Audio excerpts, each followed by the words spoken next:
Hello everyone, welcome to my channel. I hope everyone is having a wonderful day. Before starting the video, please go ahead and hit the subscribe button and give this video a like up.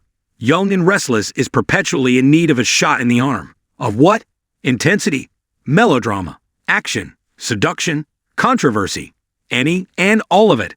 Quite simply put, it's boring. Even a months-long murder mystery and the return of two impressively evil villains didn't get the soak where those who love it want it to be. Here's a look at what's happened and what's coming up. While it seems like a no-brainer for Phyllis to interfere in Billy and Sally's relationship, particularly because they'll be working together and in close proximity, trying to turn it into a love triangle may not fly with fans. Why? Michelle Stafford and Jason Thompson riff off of one another well in scenes, but the sexual chemistry he had with Gina Tognoni's Phyllis isn't yet apparent, and that's what made the off-the-wall pairing catch fire in the past.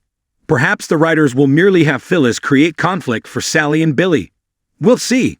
In related commentary, despite Billy's enthusiasm for his latest project, watching a character do the same thing ad nauseum makes the audience feel tired and unengaged. Moreover, a majority of viewers, myself included, are sick to death of the endless dry business stories. It's talk, and more talk with little to no drama. The writers need to take a radical turn away from the business and mental health things that are bogging down the show with boring conversation. We're here to see melodrama and soap opera, period. What does that look like? Our sister site, TV Line, has the newest trailer for Beyond the Gates here. Give it a watch. It's loaded with the type of energy that has gone missing from the young and the restless. Phyllis/Billy/Sally isn't the only potential love triangle in the air as Valentine's Day approaches. Claire's troubles are about to multiply. She's already facing a pretty insurmountable hurdle, given that Victor's determined to shut down her relationship with Kyle. But let's not forget that Summer isn't out of the picture. She's kinda back on with Chance. But the writer's lack of attention to that romance suggests they won't be going the distance. Summer never fell out of love with her ex, and they're connected by a child. One who would still like to see them sharing hugs. Yep, it's kicking off. I predict that just when we get to the point that it seems the super stubborn Damian Kane will never accept Nate as his brother, Amy's health will dramatically deteriorate, as set up by her scenes in Society with Audra. Picture this. An emergency medical situation presents itself whilst the half-brothers are battling, and Nate calls upon his old doctoring skills to come to Amy's rescue.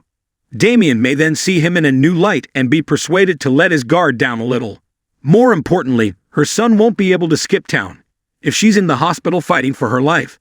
So this whole scenario would keep Damian in close proximity to Nate.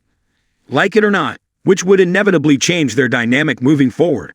How much do you want to bet that Damian and Nate team up to find Amy a miracle cure? Flo always being brought back on to do the same old. Same old is disappointing. Liz Hendrickson deserves a story as much as anyone, and giving her one would be a welcome change of pace from the focus being on the same several characters most of the time. Greg Reichardt is playing Leo on Days of Our Lives, so it feels past time for Kevin and Chloe to split. The Diane wants to redecorate the Abbott Mansion storyline was already done with Jack and Phyllis. Nothing new to see here. Diane Jenkins should be involved in something much more intriguing than negotiating for new throw pillows. The Geno City skyline shimmered under the early evening light as Nate Hastings sat alone at Society, swirling his bourbon with a contemplative stare. The once confident doctor-turned-businessman had faced betrayal before, but nothing prepared him for what was about to unravel. Across town, Damian was on a mission. He had returned to Genoa City under the guise of reconnecting with old friends, but there was more to his arrival than nostalgia. Damian had secrets. Ones that threatened to shatter the fragile balance of power in the Newman and Chancellor Winters empires. And at the center of it all was Nate. It all started earlier that morning.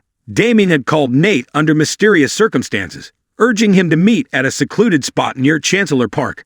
The cryptic nature of the message unsettled Nate, but curiosity got the best of him. When he arrived, Damian stood waiting, a knowing smirk on his face.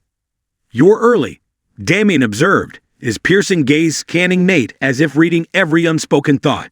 Damian took a measured step forward. "I need your help." Damian hesitated, then leaned in slightly. "I have information that could bring down one of Genoa City's most powerful players, and I know you'd love." Nate's jaw clenched. He had spent months trying to rebuild his reputation after his fallout with the Newmans. The last thing he needed was another scandal. Damian's smirk widened. "Oh, but you do. Because if I go down, I'm taking you with me." Nate felt a chill run down his spine. He had no idea what Damian was talking about, but something in his voice told him it was serious. Damian pulled out his phone and tapped the screen a few times before handing it over. Nate's breath caught as he read the messages displayed. They contained confidential Newman Enterprises financial dealings, deals Nate had been privy to when he worked alongside Victoria. Damian nodded. "Yeah, if the SEC gets hold of this, you're done. So is Victoria. So is everyone involved." "That doesn't matter," Damian replied. "What matters is that I need leverage against a certain someone, and you're going to help me get it." Nate shook his head. "I don't make deals with people who blackmail me." "You don't have a choice," Damian shot back. "Either we work together, or I expose everything." Nate had been many things in his life: a surgeon, a businessman, a lover, and a fighter. But he wasn't a traitor. Still, the threat Damian posed was real, and if those messages got out, he would lose everything. Over the next few days, Nate played along, pretending to go along with Damian's demands, while secretly gathering evidence against him. He reached out to an unlikely ally, Helena. Though their relationship had ended in heartbreak, she was one of the few people he still trusted. When he confided in her about Damian's threats, she didn't hesitate. Together, they set a trap. Helena invited Damian for a casual dinner at Crimson Lights, playing innocent as she subtly recorded their conversation. "You know," she mused, "Nate's too smart to get caught up in something shady." Damian leaned in, lowering his voice. "Let's just say, I might have manipulated a few details in those messages. Made it look like he was more involved than he actually was." Helena's heart pounded. She had enough. As soon as Damian left, she sent the recording to Nate. The next morning, Nate confronted Damian in the middle of Newman Enterprises, with Victoria and Devon watching from the sidelines. Nate pulled out his phone and played the recording. The room fell silent. Victoria's face darkened, while Devon's expression hardened with anger. "You tried to frame me," Nate continued, stepping closer. "And now, you're done." Security arrived within minutes.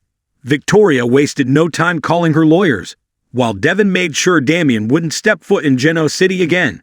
But before he was escorted out, Damian leaned in one last time. "This isn't over, Nate," he whispered. "Not by a long shot." As Damian was dragged away, Nate exhaled deeply. He had won this battle, but he knew the war was far from over. And something told him Damian wasn't bluffing about that.